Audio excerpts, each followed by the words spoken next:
Dear friends, welcome to Charlie's Kitchen. ഇന്ന് ഞാൻ ഒരു സ്പെഷ്യൽ സ്നാക്ക് ആയിട്ടാണ് വന്നിരിക്കുന്നത്. മുട്ടപ്പത്തിരി പൊന്നാനിക്കാരുടെ സ്പെഷ്യൽ ആയിട്ടുള്ള മുട്ടപ്പത്തിരിയാണ് ഞാൻ ഉണ്ടാക്കാൻ പോകുന്നത്. അപ്പോൾ വീഡിയോ ഇഷ്ടമായി തീർച്ചയായും ഷാലീസ് കിച്ചൻ സബ്സ്ക്രൈബ് ചെയ്യണം. എൻ്റെ അടുത്തുള്ള ബെൽ ഐക്കണും പ്രസ് ചെയ്യാം. അപ്പോൾ നമുക്ക് നേരെ റെസിപ്പിയിലേക്ക് കടക്കാം. അപ്പോൾ ഇതിനാവശ്യമായ ഇൻഗ്രീഡിയൻസ് എന്തൊക്കെയാണെന്ന് നോക്കാം. മെയിനായിട്ട് ഇതിന് വേണ്ടത് അരിയാണ്. ഞാൻ ആദ്യം തന്നെ വേണ്ടത് 1 ഗ്ലാസ് പച്ചരിയാണ്. അപ്പം നിങ്ങൾക്ക് ഇഡ്ലി റൈസും വേണമെങ്കിൽ ഉപയോഗിക്കാം. അപ്പം അത് ഞാൻ 1 കപ്പ് ഇടുന്നുണ്ട്. പിന്നെ വേണ്ടത് ഉഴുന്നും പരിപ്പാണ്, ഉറുദാൽ. ഇതും ഞാൻ ഒരു ടേബിൾ സ്പൂൺ ഇടുന്നുണ്ട്. ഓക്കെ, ഇനി ഇതിലേക്ക് നമുക്ക് ആവശ്യത്തിനുള്ള വെള്ളം ഒഴിച്ചു കൊടുക്കുക. ഓക്കെ,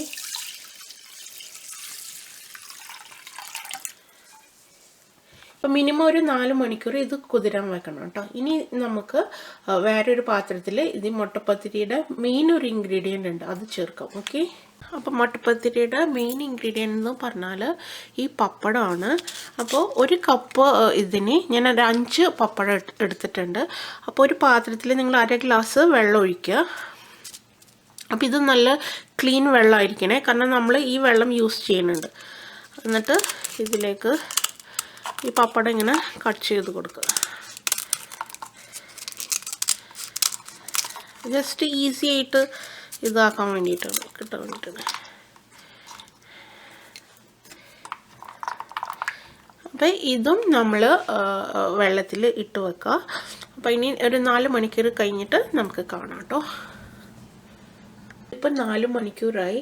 ഇനി ഈ അരിയും ഉഴുന്നിട്ടത് നമുക്ക് നന്നായി വാഷ് ചെയ്തെടുക്കാം. ഇതിൽ അഴുക്കൊക്കെ ഉണ്ടാവില്ല, അപ്പോൾ അത് വാഷ് ചെയ്തെടുക്കാം. ഓക്കെ, ഞാനിതിപ്പോൾ നന്നായി വാഷ് ചെയ്ത് എടുത്തിട്ടുണ്ട്. ഓക്കെ, നമ്മൾ മിക്സിയുടെ ഒരു ജാർ എടുക്കുക. എന്നിട്ട് ഈ ഉഴുന്നിൻ്റെ മിക്സില്ലേ, അതിൽ പകുതി നമുക്ക് ഇതിലിടാം കേട്ടോ. ഞാൻ ഫുള്ള് ഇടുന്നില്ല, പകുതി എടുത്താൽ മതി. എന്നിട്ട് നമ്മുടെ പപ്പടത്തിൻ്റെ മിക്സില്ലേ,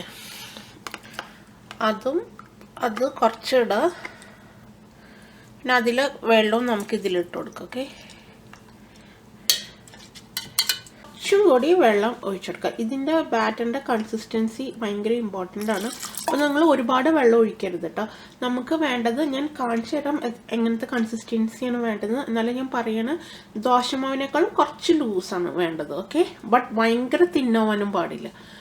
അപ്പോൾ എന്നിട്ട് നിങ്ങൾ ഇത് അരിയുടെ ഒപ്പം വെള്ളം ഒഴിച്ചിട്ട് ഇത് മിക്സിയിലിട്ടിട്ട് അടിച്ചെടുക്കാം. ഓക്കെ, അടിച്ചെടുത്തിട്ടുണ്ട്. ഇത് നമുക്ക് ഒരു പാത്രത്തിലേക്ക് ഒഴിച്ചു കൊടുക്കാം.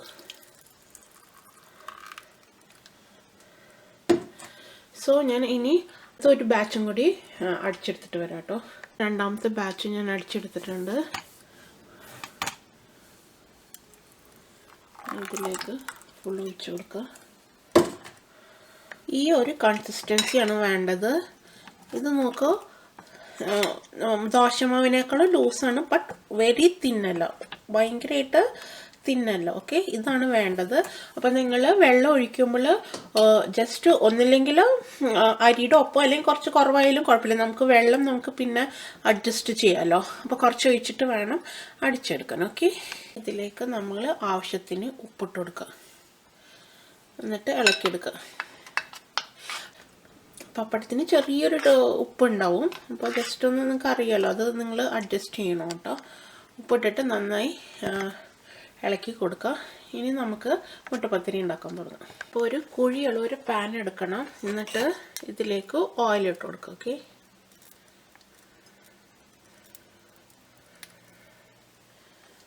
ഓയിൽ ചൂടാവട്ടെ. ഇനി ഓയിൽ ചൂടായി വരട്ടെ കേട്ടോ. ഓയിൽ ചൂടായോ എന്ന് നോക്കാൻ വേണ്ടിയിട്ട് കുറച്ച് മാവ് ഇങ്ങനെ ഒഴിച്ചു കൊടുക്കുക.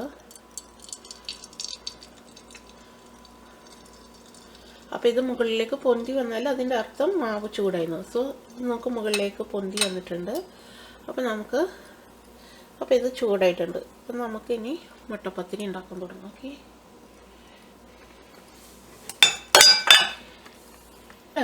ഇതുപോലത്തെ ഒരു കുഴിയുള്ള ഒരു തവി എടുക്കണം കേട്ടോ.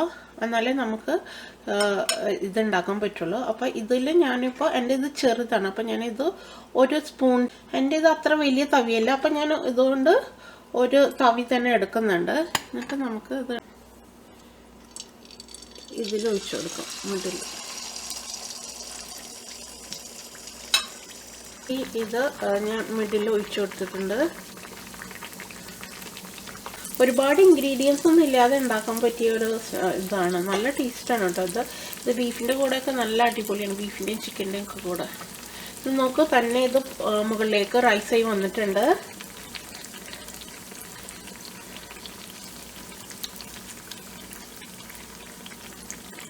ജസ്റ്റ് ഒന്ന് ഒരു സൈഡ് ഫ്രൈ ആയി വരട്ടെ. അപ്പോൾ താഴേന്ന് ഇത് മുകളിലേക്ക് പൊന്തി വരുന്നതുണ്ട്. അപ്പോൾ മാവ് കറക്റ്റ് ആണെങ്കിൽ ഇതിങ്ങനെ താഴേന്ന് മുകളിലേക്ക് ഇങ്ങനെ വരും. ഓക്കെ,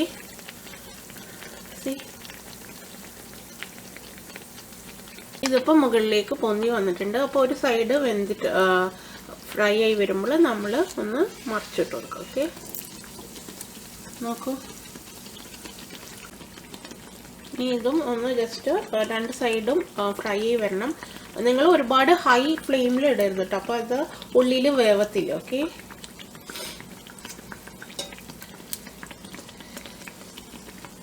ജസ്റ്റ് ഇതിങ്ങനെ പൂരി പോലെ ഇങ്ങനെ പൊന്തി വരും. ഓക്കെ,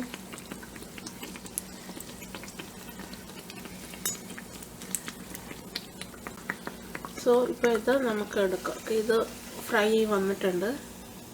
നമുക്ക് നല്ല രസമില്ലേ കാണാനായിട്ട്. ഞാൻ ഒരെണ്ണം കൂടി കാണിച്ചു തരാം കേട്ടോ. നിങ്ങളിവിടെ മുട്ടപ്പത്തിരി ഇവിടെ റെഡി ആയിട്ടുണ്ട്. നിങ്ങളെല്ലാവരും ഇത് ട്രൈ ചെയ്യണേ. പിന്നെ ഞാനിത് കുറച്ച് അളവിൽ ഉണ്ടാക്കി കാണിച്ചത് നിങ്ങൾക്ക് കുറച്ചും കൂടി എളുപ്പമുണ്ടാവും. അപ്പം നിങ്ങൾക്ക് വേണമെന്നുണ്ടെങ്കിൽ ഇതിൻ്റെ അരിയുടെ ഇതൊക്കെ അളവ് കുറച്ച് ഡബിളാക്കിയിട്ട് യൂസ് ചെയ്യും. അപ്പോൾ അടുത്ത വീഡിയോ ഞാൻ വരുന്നത് വരെ thank you for watching Shali's kitchen. By.